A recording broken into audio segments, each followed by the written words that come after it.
Hey there crew, it's Mark. In today's video, we're gonna talk about the 5 biggest mistakes and things that I regret when buying my very first bullet journal. It's been almost 8 years since I started bullet journaling, and when I first picked out a notebook, I had no idea what I was doing. Now that I've had some time, I understand about notebooks and sizes and paper quality and all of that. I'm gonna share what I've learned with you today so that you can make your first decision or your next decision with even more information than you had before. My first biggest regret when buying a new notebook was using what everyone else was using. At the time when I started bullet journaling, the LT 1917 was the notebook to have. Everyone had one of these. They had them in an A5 size, and honestly, I didn't know that there was anything else out there. I also saw that bulletjournal.com had their own notebook, so in my mind, it was just the right notebook to get because I kind of thought I needed that one to even start to bullet journal. Of course, over the years, I've come to understand and realize that you can use any type of notebook that you want for bullet journaling, whether it's dot grid, whether it's graph, whether it's lined paper, it doesn't matter. And of course, you get to pick the different sizes and things like that that you want to use, which leads us into our next point. Not really knowing what sizes were even out there, I can say that the A5 size was just the one that I saw everyone using, and especially when I was first buying a notebook and it said A5, B5, what does that even mean? I had zero idea, so I just went with the one that was most popular. The A5 size is great for that traditional bullet journaling. It gives you just enough space to use that you need, whether you're doing creative journaling, whether you're doing more straightforward bullet journaling. I just wish that I would have explored different sizes as I have over the past few years, so I want to share with you some of my other favorite sizes that you might want to consider for yourself. In the past several years that I've been bullet journaling, I've experimented with so many different types. For context, I use my bullet journal for work, so I take down a lot of notes, tasks, meetings, projects, a whole lot of collection pages. And honestly, the A5 size has worked great for me in the past. Recently, I've been realizing that different sizes of notebooks really have a time and a place in your life. You don't always have to stick with one exactly. So early on, the A5 size was great for me. It fit everything that I needed right into it. But as I've started to take more notes and more bigger collection pages and take on different roles and even jobs, I've had to use some different sizes to kind of expand what I've needed to do inside of them. The B5 size is definitely larger than the A5, and I'll tell you that I absolutely love the amount of space that's in this notebook. At first, I was absolutely terrified of that space. So much intimidation in a B5 size notebook. But when I realized that I could fit an entire week on one page and it worked for me, this was amazing. Because typically I'd go through 2 or 3 A5 size notebooks throughout the year. So the concept of using one notebook for an entire year was very enticing to me. Some cons is that, it definitely felt big to carry around. This is much larger than the A5 size that I was used to, and the long pages can take a lot to scan. Even when it's your own notebook and you know what you're writing inside of there, if you're looking through your notes, that's a bigger size notebook, no doubt about it. It takes a little bit longer, especially when you fill it up. Those are just some things to consider, but I'm not saying they're the worst things in the world, but definitely something that I noticed that was a big difference between the A5 and the B5 size. The notebook that I found that is my absolute sweet spot has to be the square notebooks. These are usually 8 by 8 inches, 7 by 7 inches. Everyone does things a little bit different. What I love so much about the square notebook is that it's the perfect mix of an A5 size notebook and a B5 size notebook. You get the height of the A5, but the width of the B5, and it's also just a really fun size to play around with. My layouts and my spreads and things that I've done in my A5 and even my B5 don't exactly translate, but the A5 does come close. It just gives you more space to write, and that's why I think I love square the most of all of them. You will still have to consider that the square notebook is going to be a bit larger than your normal A5 size, but if that's not really something you're really worried about, then it's not a problem at all. Also, you're not finding a lot of inspirational posts out there about square notebooks, at least not as much as we used to. Back when I first started, I don't even know that a square notebook might have existed that anybody was using. But now you have a lot of other artists and creators that are using the square notebook, and especially for me, for the past few years, I've loved them so much.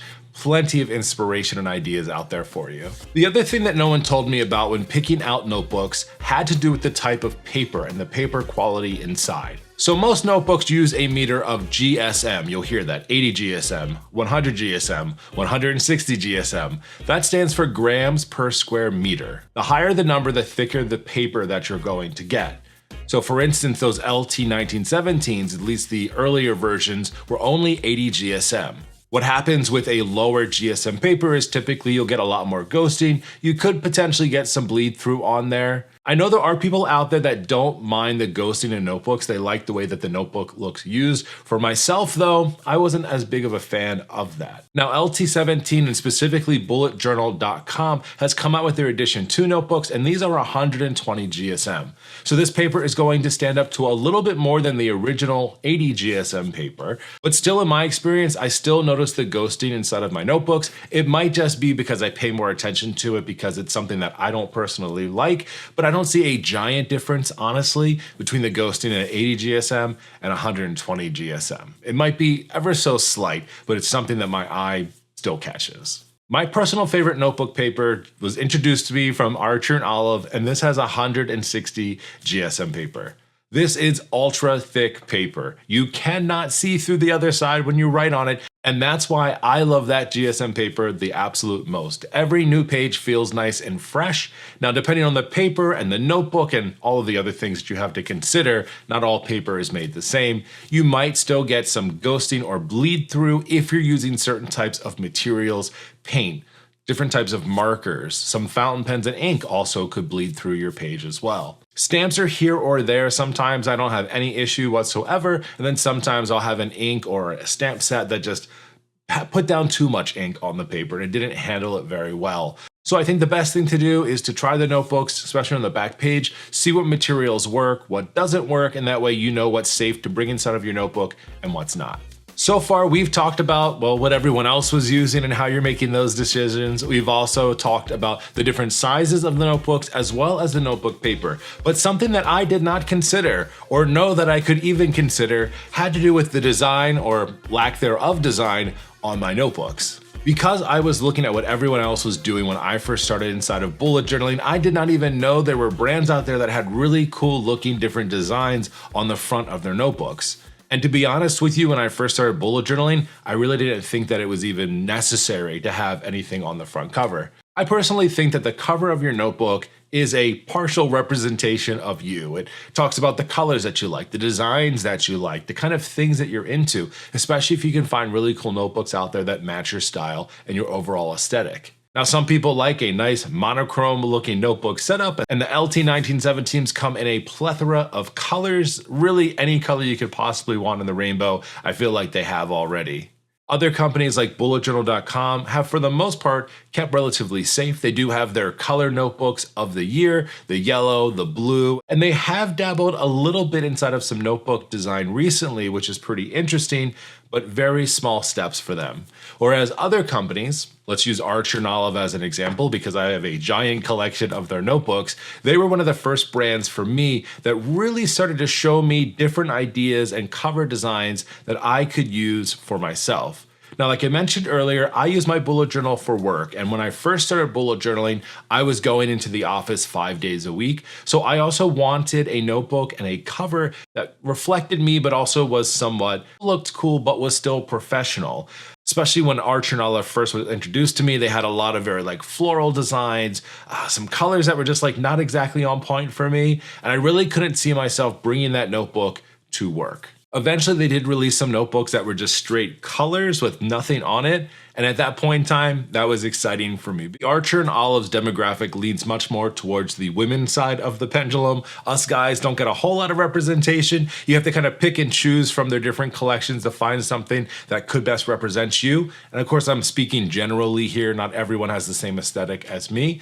But when they started to release some notebooks that, like their Halloween collection, for instance, I saw myself more using those than some of the other ones. And what was super exciting for me is I actually got to work with them and I got to design my own notebook as a part of their professional collection. So I got to design the cover, use colors and things like that that I felt were more unisex. It was something that anybody could carry around and appreciate really cool design without having to worry about coming off too masculine or feminine in the workplace or just generally whatever you're into. So when you start looking for notebooks, definitely consider design as a part of that. Let that be a representation of you. Look at different brands that are out there. Look at the different cover designs that they have. Are you looking for something that's just very simple with an icon on it? Or are you looking for things that are a little bit more subdued, but with a little bit of personality? Anything's out there. You can most certainly find something that you're looking for, and hopefully you'll find something very cool that fits your needs, as I have with my collection, because anytime I see something I like, I just buy it. The last thing that we're going to talk about is another thing that I never really considered in the beginning, which is the cover material of my journal. When I first started buying notebooks, I had no idea that there were different type of materials that notebook covers were even made out of. I knew there were journals with leather covers and things like that, but they weren't really in that bullet journal space, at least for me. And I was just used to seeing like plain, sleek ones just like this. Well, as it turns out, there are a lot of different materials that people make bullet journal notebooks out of, whether that is faux leather, whether that's out of cotton, buckram, which I really like, which is like still a cotton look, but that has the protection of something that might be faux leather. The problem that I have with cotton notebooks, and I'll show you some examples here, is that after you use them for so long, they really start to hold on to the oils and the dirt and kind of anything else that might be around your space. You can be a very clean person, but I guarantee that by the time you are done using a cotton covered notebook, it's going to have some type of schmutz on it, some stain, something on it. Maybe you like that because it looks well used. I personally, not a huge fan of it. While I mostly focus more on the design of that cover, I think the cover material is important. You want to make sure that it holds up, that it's not going to fall apart. And that's a really important thing when you're considering a notebook, especially because you're going to be using that for a good amount of time. So we have covered everything today: cover materials, designs, we've talked about the size, the paper type inside of your notebook. All of these things are really important for you to consider when thinking about purchasing a new notebook, whether this is for bullet journaling or something else, or even choosing your next notebook. If you've got something that you're working with right now, but you want to try something different, we definitely have a lot of ideas. Now, I don't have all of the answers. These were just the things that I've experienced. So I'm going to look to the community for the question today, which is, what other things do you consider when purchasing a notebook? I'm looking forward to hearing from you on the things that you're looking for when purchasing new notebooks. And we love to share with this community and find new ideas. So make sure to check out the comment section if you want to find out even more from the community on things that they're looking for when buying new notebooks. Until next time, friends, see ya.